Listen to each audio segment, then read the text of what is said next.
Well, Friday. Is it the 13th? It is Friday the 13th. Ooh, of August 2021. The gates have been put up. There's nowhere outside to park, as has been pointed out. This is not a very pleasant situation, is it? As you can see now, there's this is how residents are forced to park. That doesn't really provide anywhere for as much space for drivers on the left to get out. Are still the issue of no legally mandated disabled spaces yet, of which there are currently 3 blue badge holders and a 4th imminent. And as stated before in these films, each of these has got to be roughly 1.5 times the width that currently is.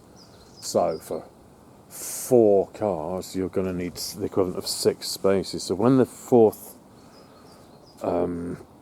parking permit person, blue badge person comes in, that will take, and when the council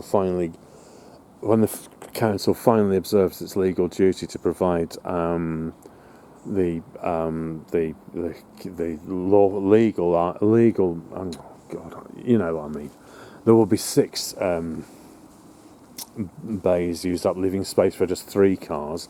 However, I've learned that part of the deal with the new flats is there must be an extra disabled space added, so that would bring those up to 5, which would mean 7.5 spaces, therefore 8 spaces really, because you can't put 2 cars in 1.5 spaces. So when the legally mandated disabled parking bays are implemented, of which there must be 5 at 1.5 cars width each, that will leave just 1 parking space, but let's just call it 2 if you want to, okay? So that will leave 2 parking spaces for what will be 48 flats.